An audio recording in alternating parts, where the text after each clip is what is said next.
Meus irmãos queridos, a paz do Senhor,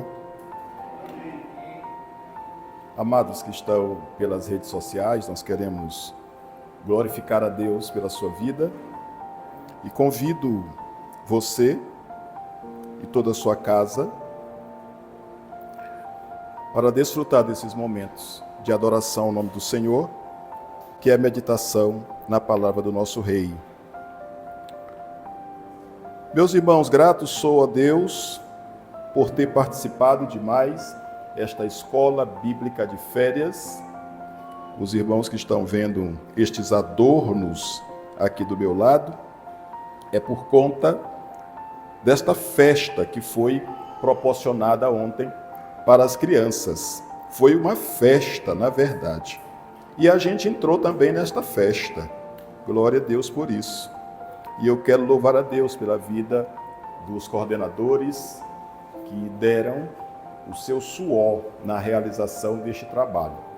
Eu vi aqui as tias pulando aqui e toda a igreja, e eu disse, meu Jesus, se eu tivesse a força que esse povo tem para pular de manhã e pular de tarde, se tivesse de noite ainda ia pular de novo.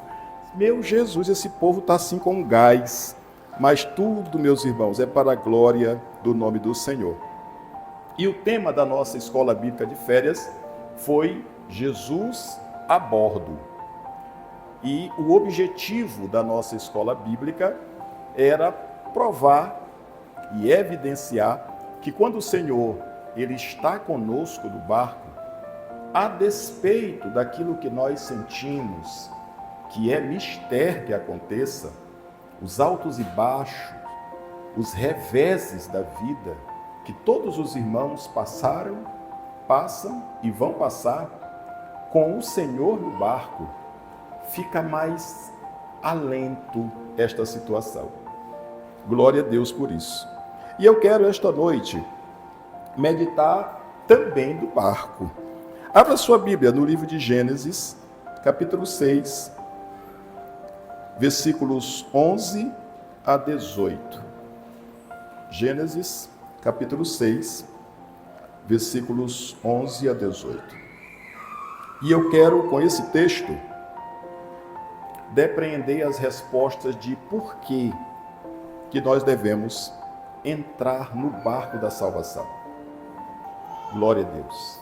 Enquanto os irmãos procuram, em 2015, nós tivemos uma catástrofe que mexeu com o Brasil inteiro, quiçá o mundo, que foi a arrebentação das comportas em Minas Gerais, na Mariana, um município, uma cidadezinha da cidade de Minas. 19 pessoas morreram e mais de 300 ficaram desabrigadas. Poucos anos depois, 3 anos depois, que a primeira foi 2019, ou melhor, 2015, em 2019, acontece um acidente de igual monta, também a arrebentação de outra barragem, agora na cidade de Brumadinho, 272 pessoas mortas e mais de 120 pessoas desabrigadas. Mas há algo em comum com estes dois acidentes, com essas duas catástrofes. Ambas foram avisadas. Os engenheiros, tanto da Samarco quanto da Vale, avisaram com muita antecedência que aquilo poderia acontecer. Mas aquelas companhias não se alertaram, não tomaram uma decisão. Foram avisadas, mas não deram crédito. Se eles tivessem dado crédito aos avisos que foram dados, se eles tivessem entrado no barco da salvação, é possível que alguma destas vidas não tivesse sido ceifada. Mas eles ignoraram o risco e o perigo iminente. Esta noite, meus irmãos, eu quero meditar com os irmãos a respeito dessa temática e dizer que todos, absolutamente todos, podem entrar no barco da salvação. Só depende de nós querermos fazer. aquelas pessoas, tanto de Mariana quanto de Brumadinho, ainda que avisados, não entraram no barco. Mas em nome de Cristo, a nossa intenção é que todos, tantos quantos queiram, entrem no barco da salvação, porque no barco com Jesus é melhor. Louvado seja Deus. Gênesis capítulo 6, a partir do versículo 11, nós vamos ler o texto a partir de cada momento, eu vou parando e a gente vai meditando, que eu acredito que assim fica mais prático. Diz assim o versículo 11: A terra estava corrompida à vista de Deus e cheia de violência. Versículo 12: Viu Deus a terra, e eis que estava corrompida, porque todo ser vivente havia corrompido o seu caminho na terra. Vamos dar uma paradinha aqui no texto. Nós vamos continuar lendo o texto, mas vamos dar uma paradinha aqui para a gente ir meditando aos pouquinhos. Assim que eu gosto, irmãos, de meditar na palavra, indo aos pouquinhos para a gente ir entendendo e se deliciando com o que Deus está falando conosco em cada palavra. O texto está dizendo que a terra estava corrompida. E o que isto significa? Normalmente, quando nós falamos de corrupção, vem na nossa mente fraudes, em especial a fraude financeira.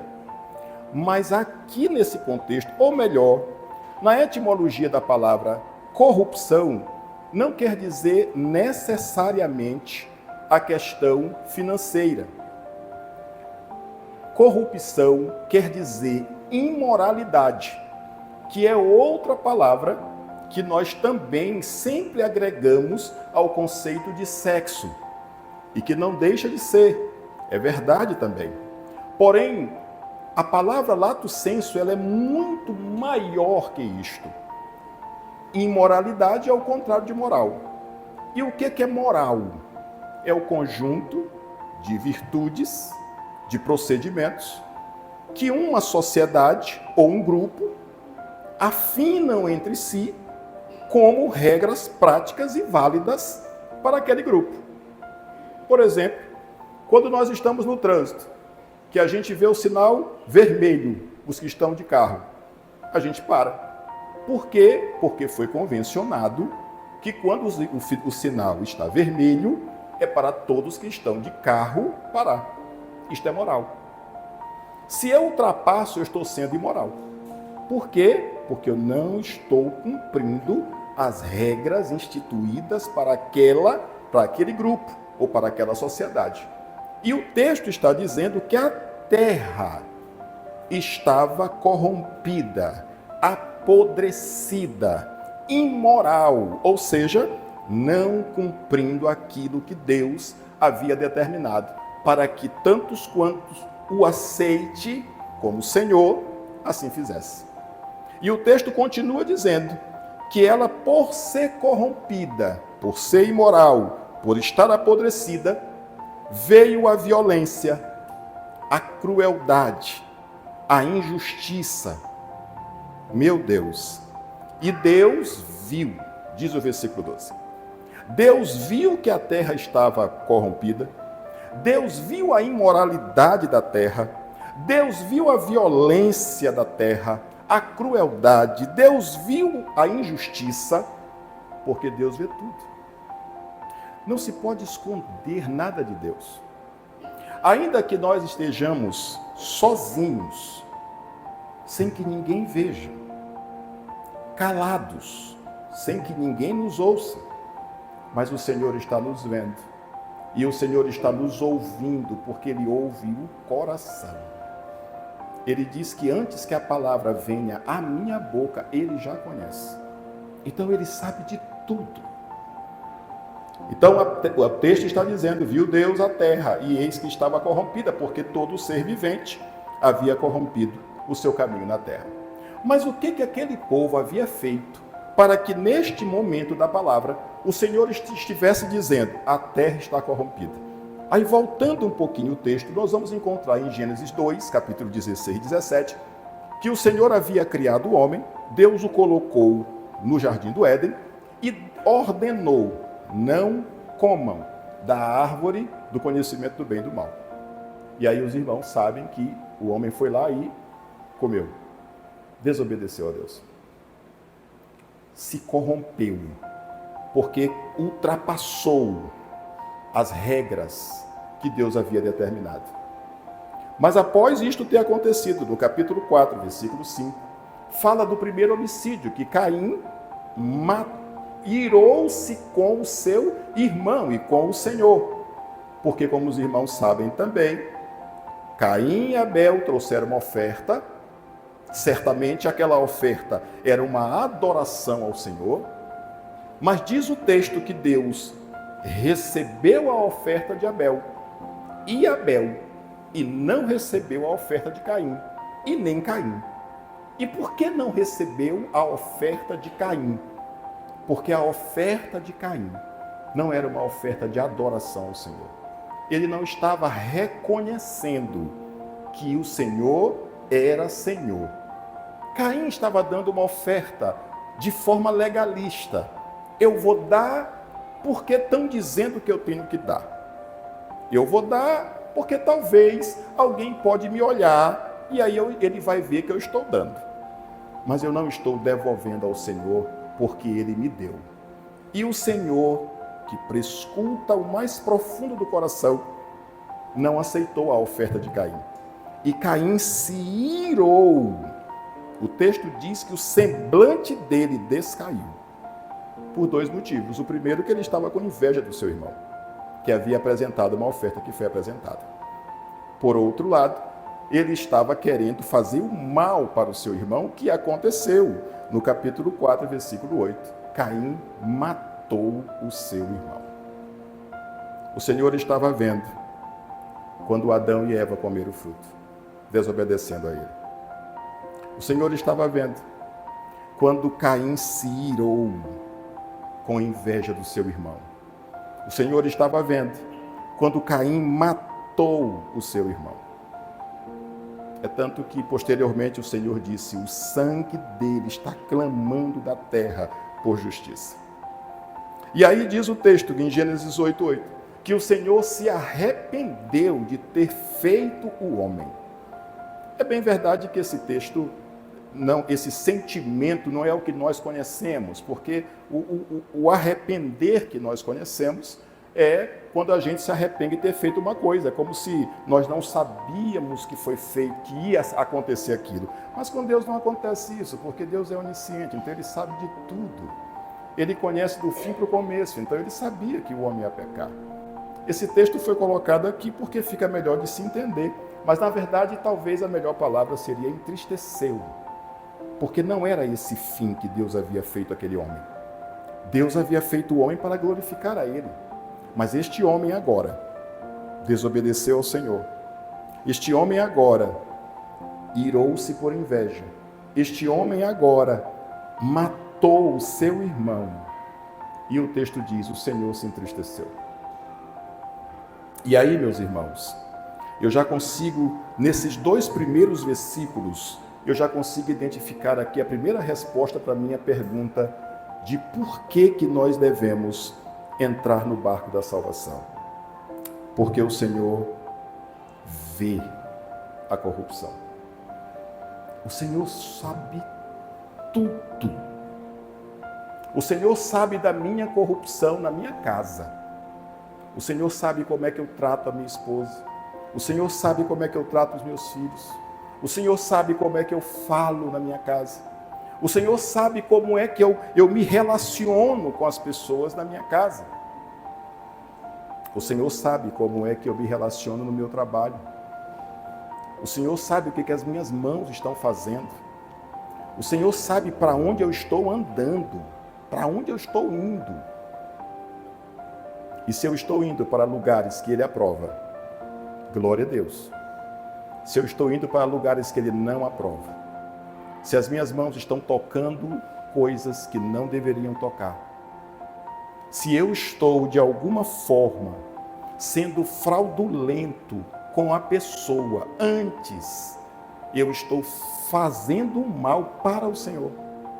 porque não era isto que Deus esperava de mim e esperava de você. Assim como não era isto que ele esperava do homem que ele criou. Ele criou o homem para que o homem o adorasse. Mas como já fora dito, o homem desobedeceu. O homem invejou. O homem matou. O homem estava, como o texto diz, cheio de violência, corrupção ou imoralidade, não seguindo as regras do Senhor. Então, por que, meus irmãos queridos, que nós devemos entrar no barco da salvação? Porque o Senhor vê toda a nossa corrupção e não há como nós tentarmos esconder do Senhor. Nós estamos desnudos diante do nosso Rei. Louvado seja o nome do Senhor por isto, porque nós podemos enganar muitas pessoas, mas não conseguimos enganar o Senhor. O Senhor sonda o mais profundo do nosso coração. Até aqui na igreja, nós podemos nos corromper, porque podemos fazer coisas dizendo ser para Deus, mas ser para nós mesmos, acalantando o nosso ego, quando deveria ser para Ele, porque o louvor é para Ele, a palavra é dEle, o meu corpo é dEle, eu devo fazer aquilo que Ele está me mandando fazer, porque eu o amo, e se eu o amo, eu vou fazer. Não é assim que a gente faz com o nosso cônjuge, ou com os namorados? Tem coisa que eles fazem que a gente não gosta, mas a gente faz, que a gente ama. O amor para com Deus deve ser a mesma coisa. Tem coisa que nós não gostamos de fazer, mas para Deus nós vamos fazer. E tem coisas que nós gostamos de fazer e nós não vamos fazer porque Deus não aprova. Louvado seja o nome do Senhor. Por que, meus irmãos, que nós devemos entrar no barco da salvação? Porque o Senhor vê a minha corrupção. Eu estou desnudo diante do Senhor. Na minha casa, no meu trabalho, na igreja, na minha vizinhança, por onde eu ando. O Senhor me conhece. Ele sabe quem eu sou. Louvado seja Deus. Mas o texto continua no versículo 13, dizendo assim: Então disse Deus a Noé: Resolvi dar cabo de toda a carne, porque a terra está cheia de violência dos homens. Eis que os farei perecer juntamente com a terra. Então, uma vez que este homem havia desobedecido a Deus, uma vez que esse homem havia se irado por inveja ou por descontentamento com o Senhor, uma vez que esse homem havia matado o seu próprio irmão, e uma vez que o Senhor tinha se entristecido com este homem, agora o Senhor dá uma sentença: eu farei desaparecer, eu matarei este homem, que eu estou triste com ele, porque ele se corrompeu, porque ele ultrapassou as linhas das regras. Este homem é imoral, este homem é corrupto, no sentido lato da palavra. Então, por isto, eu vou fazer perecer. E aí, por que, meus irmãos, e a segunda resposta, por que eu devo entrar no barco da salvação? Porque o Senhor matará o corrupto. O corrupto não ficará impune. Até pode ser que aqui, de alguma forma, se leve alguma vantagem por estar na corrupção, por estar no pecado, na mentira, seja qual for o pecado. Pode até ser que nós consigamos conseguir alguma coisa, mas qual é o fim? É a morte. Como dizia Paulo, o salário do pecado é a morte. E Hebreus 9:11 diz que o homem irá morrer e na sequência vem o juízo. E o juízo é estar de frente a frente com ele. E o que diremos para ele? Se estivermos na corrupção, se estivermos na imoralidade, no sentido da infringência das regras, o que vamos dizer para ele? Senhor, eu não sabia, tu sabias. Senhor, eu esperei um tempo para que eu conseguisse me desfazer daquilo que estava me afligindo. Tu tiveste todo o tempo do mundo. Não há o que possa ser dito para o Senhor no juízo dele. Porque ele tem a palavra dizendo, eu deixei para vocês. É como se nós infringíssemos a lei e agora nós estamos do lado do tribunal sendo julgado quando tem todas as evidências que nós somos culpados. Não haverá outro caminho, senão o julgamento e o cumprimento da pena. E este cumprimento da pena é algo penoso que longe de nós passarmos por isto. Por que, meus irmãos, que nós devemos entrar no barco da salvação? Porque o Senhor matará os corruptos. E não é porque Ele é mau, porque Ele está dando oportunidades. Ele dá oportunidade hoje aqui. Ele dá oportunidade nas pregações, no mundo afora. Ele dá oportunidade pelas rádios, Ele dá oportunidade pela televisão, Ele dá oportunidade pelos louvores. Ele dá oportunidade até numa conversa informal entre uma pessoa que conhece Ele e a que não conhece. E por que não se decide? Não haverá, meus irmãos, não haverá justificativa para não passar por esse juízo de Deus aqueles que estiverem na corrupção, aqueles que estiverem na imoralidade. E quando eu digo isto, eu estou falando do sentido lato da palavra, ou seja, aqueles que infringem a regra que Deus determinou como sendo a regra que deve ser seguida, louvado seja Deus. Mas no versículo 14, o Senhor que é misericordioso, Ele diz para Noé, Noé, faze uma arca de tábuas de cipreste, nela farás compartimentos e a calafetarás com betume por dentro e por fora. No mesmo momento que o Senhor está como juiz, penalizando os corruptos, o Senhor abre uma brecha de salvação e disse, faça uma arca. E esta arca deveria ser de madeira de cipreste. E esta madeira, ela era reconhecida pela sua resistência e durabilidade. Então Deus escolheu a madeira que representaria a fidelidade daquilo que Ele está dizendo.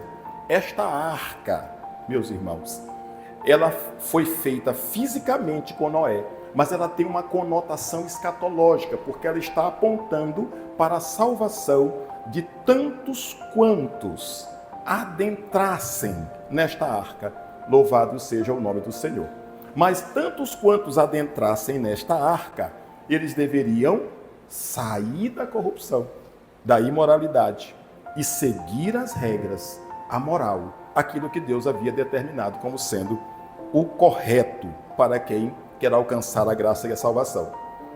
Ele disse que esta arca deveria ser calafetada por dentro e por fora. Deste modo eles fariam de 300 côvados, seria o comprimento, que dá mais ou menos um campo de futebol, de 50 côvados a largura, ou seja, mais ou menos 25 metros, e a altura de 30, mais ou menos 15 metros de altura. Farás ao seu redor uma abertura, que seria as janelas que rodeavam a arca para a ventilação, de um côvado de altura. A porta da arca colocarás lateralmente. Farás pavimento na arca, um embaixo, um segundo e um terceiro. Então esta arca tinha 3 andares, cada andar mais ou menos com 5 metros. E diz o texto ainda, porque eu estou para derramar águas em dilúvio sobre a terra para consumir toda a carne em que há fôlego de vida debaixo dos céus. Tudo que há na terra perecerá. Contigo, porém, estabelecerei a minha aliança. Entrarás na arca, tu e teus filhos, e tua mulher, e as mulheres de teus filhos. Essa arca, irmãos, passou quase 100 anos para ser produzida. E enquanto Noé estava lá com a sua machadinha, construindo aquela arca, as pessoas passavam, casavam-se, davam-se em casamento e diziam, esse homem é louco, aqui nem chove. Como é que ele vai construir uma arca? Porque vai chover? Mas Noé não andava pelo que ele via. Noé andava pelo que ele cria.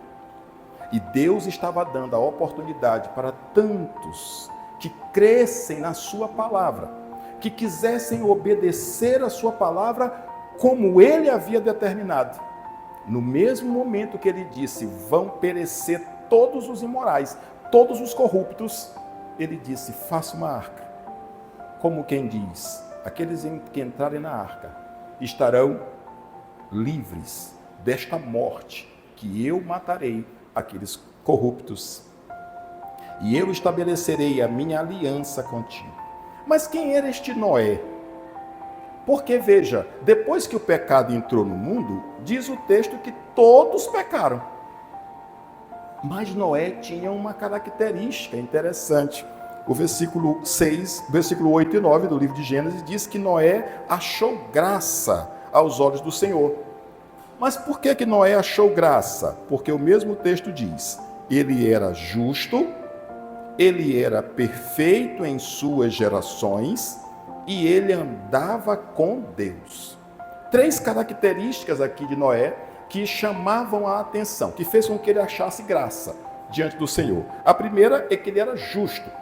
E perceba, o texto diz, ele era justo, perfeito na sua geração. E quem era esta geração? A mesma geração que o Senhor disse, é corrupta, é apodrecida, é aquela que eu vou matar. Mas Noé, ele era um ponto fora da curva. Ele não era igual à sua geração. O texto está dizendo que ele era justo. Corrupção tem a ver com a quebra das regras. Mas se ele era justo, ele não quebrava as regras. Noé fazia aquilo que Deus determinava. O texto diz que ele era perfeito. Mas este perfeito aqui não era perfeito na totalidade, porque só há um perfeito que é Deus. Esta palavra tem mais a ver com a integridade, com a sinceridade. Noé fazia aquilo porque o seu coração era sincero. Ele não fazia porque ele queria agradar a sua geração, até porque a sua geração era corrupta. Ele fazia porque ele adorava ao Senhor, ele cria no Senhor e, portanto, ainda que passando por todas as chacotas do povo que passava por ele e o chamava de louco, mas ele disse, eu vou fazer, porque foi o Senhor que mandou. Ele era íntegro. Louvado seja o nome do Senhor. E ainda ele andava com o Senhor. É como se o Senhor determinava, faça desse jeito, ele fazia. É como se o Senhor fosse à frente dele e onde o Senhor pisava, ele ia pisando. Se alguém dissesse, não, pisa aqui, ele disse, não, o Senhor pisou aqui, então eu vou pisar aqui. Eu vou fazer exatamente aquilo que o Senhor quer que eu faça. Louvado seja o nome do Senhor. E eu fico imaginando, meus irmãos, como é que Deus olhava para Noé? Da mesma forma que ele olha para mim, para você, quando nós estamos fazendo exatamente o que ele mandou fazer. Ele acha graça. Ele nos chama de filhos evidentes. Nós temos o DNA quando nós fazemos aquilo que ele quer que nós façamos. Louvado seja o nome do Senhor. E aí eu encontro a terceira resposta de por que eu devo entrar na arca da salvação. Porque Deus colocou este barco para nos salvar. Não haveria, meus irmãos, outra possibilidade de nós conseguirmos ser salvos. Porque pelos nossos méritos nós não conseguiríamos. Porque talvez a gente olhe para esse texto e diga assim, meu Deus, esse povo, Caim queria matar o irmão dele, meu Deus, esse pequeno era muito traquino. Mas a gente faz parecido. A nossa mente nos trai. A nossa fala nos trai. Vira e mexe, nós estamos falando coisas que depois diz assim, meu Deus, eu falei isso. Eu não devia ter falado isto. Porque da minha boca deve ser um rio de água viva. Eu não devo falar isso, mas eu já falei. A minha mente pensa coisas que a gente mesmo diz assim, meu Deus, o que é isso? De onde veio este pensamento? Que coisa doida é essa? Sabe o que é isto, irmãos? É a corrupção da nossa carne. Porque em nós mesmos, nós não temos como conseguirmos ser salvos, senão entrando no barco que o Senhor fez. O Senhor olhou para mim e disse: Miguel, tu não vai conseguir, Miguel, com esse teu jeito aí, com esse teu, mesmo manso como tu fala, não, tu não vai conseguir não. Eu vou quebrar teu galho, eu vou fazer uma arca aqui, tu vai entrar na arca. Agora tem um detalhe, tu só vais entrar aqui se tu disseres assim: eu quero seguir o que o Senhor está mandando fazer. Porque não tem sentido, irmãos. Imagine se eu não quiser fazer, aí eu digo assim: não, eu não quero servir a Deus não, mas eu quero entrar na arca. Eu vou ser corrupto do mesmo jeito. Mas o Senhor fez a arca. E mais uma resposta de por que eu devo entrar no barco da salvação. Porque o Senhor nos fez um escape para que nós consigamos ser salvos.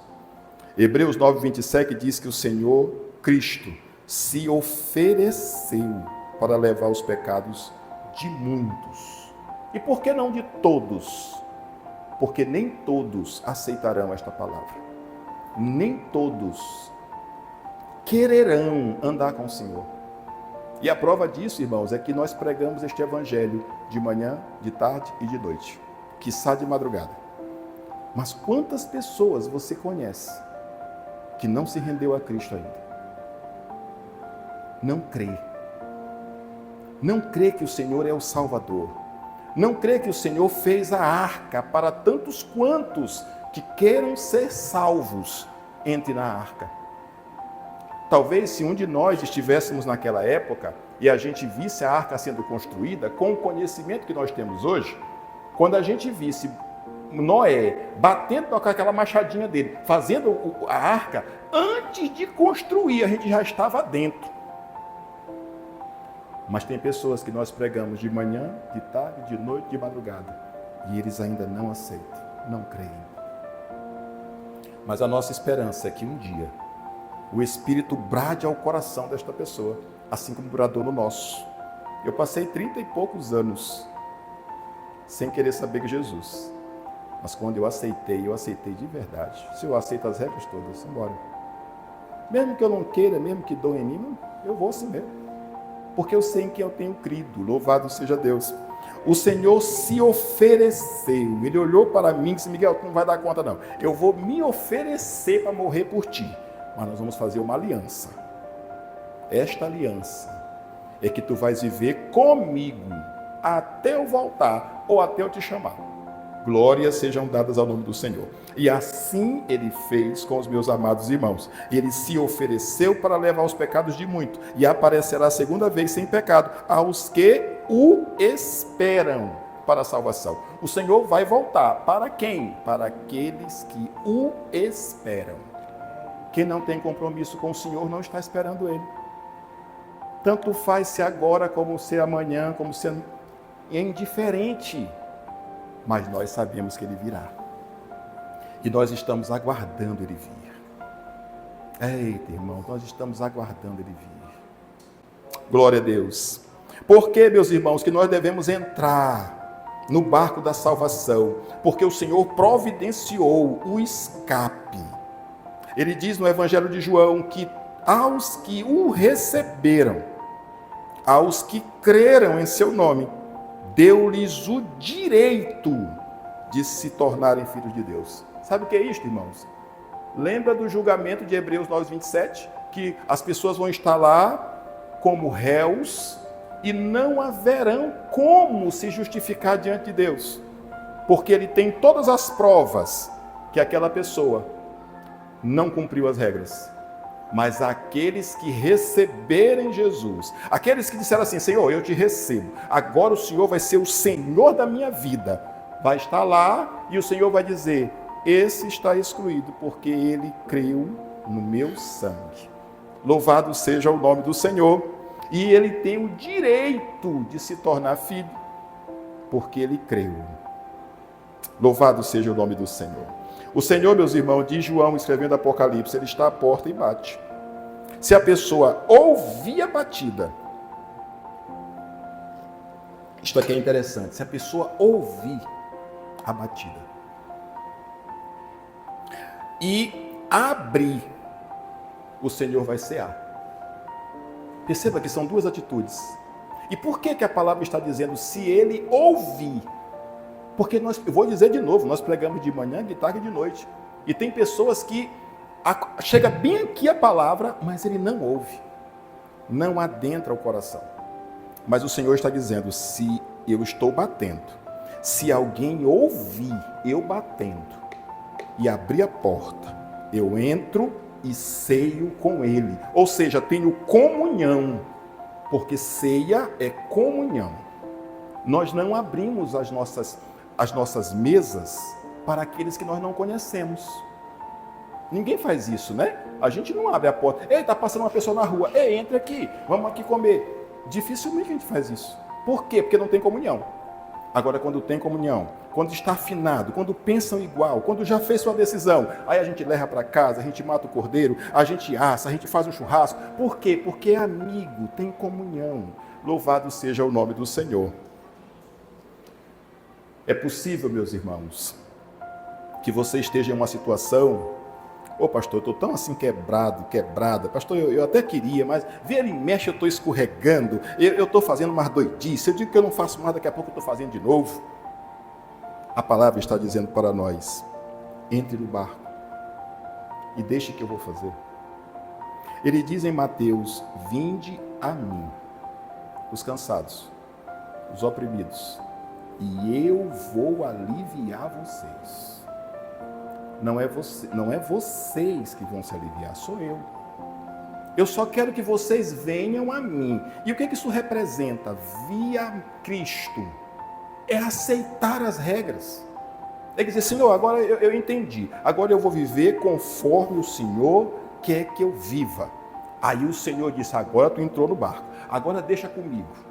Vai chegar o momento que as ondas vão vir nesse barco e só falta arrebentar. Vai acontecer. Mas eu estou no barco. Então deixa comigo. Confia e deixa comigo. É possível que alguns pingos d'água peguem você no agitamento do mar. É possível. Mas eu estou no barco. Confia em mim. Que uma hora eu vou dizer, vento, acalma-se. Ei, mate, aquieta. E vai ter bonança. Agora, se eu não estiver no barco, vai acontecer que o barco se despedaça todo e afunda, porque eu não estou lá. Vinde a mim, todos que estão cansados e oprimidos, e eu vou aliviar vocês. Meus irmãos, pela graça de Deus, nós meditamos nesse texto, Gênesis 8, 11 a 18, e a minha intenção foi trazer uma meditação a respeito de por que nós devemos entrar no barco da salvação. E nós respondemos, primeiro, que é porque o mundo está corrupto.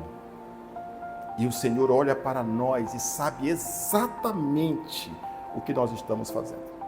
Ele sabe da nossa corrupção, Ele sabe da nossa violência, quer seja em casa, quer seja no trabalho, quer seja na igreja, quer seja em todos os ambientes em que nós estamos. Ele sabe tudo.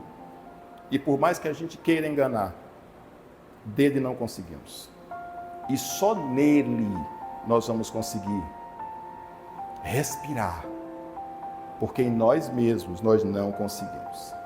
Segunda resposta, porque Deus matará os corruptos, os imorais, aqueles que não seguem as regras que Ele determinou. Até porque Ele tem compromisso com aqueles que seguem as regras. Ele não tem compromisso com quem não tem compromisso com Ele.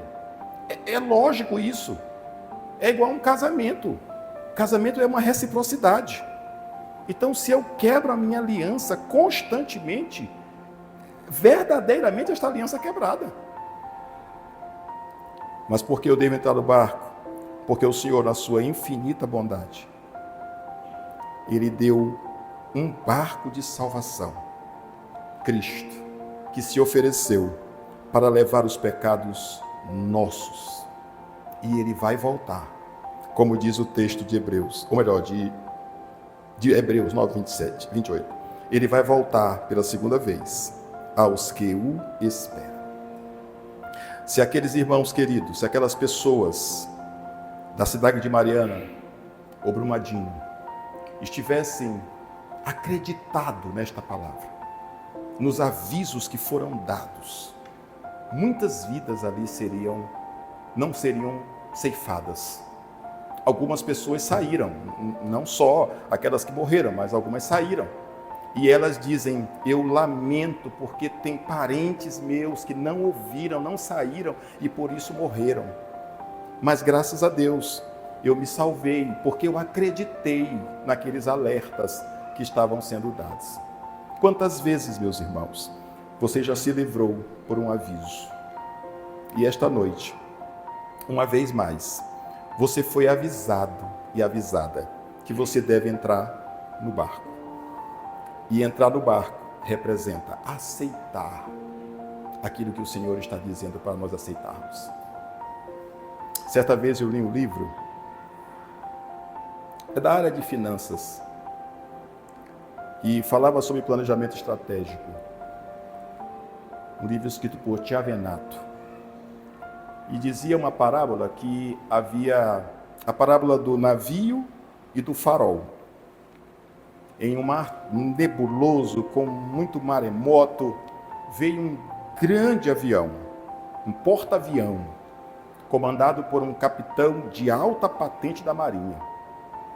E quando ele já estava chegando ao porto, depois de muitos desafios ao longo da sua trajetória marítima, ele viu uma luzinha vindo ao seu encontro. E ele pegou o rádio e passou o rádio dizendo para aquela embarcação que estava à sua frente: desvie o curso para o sul.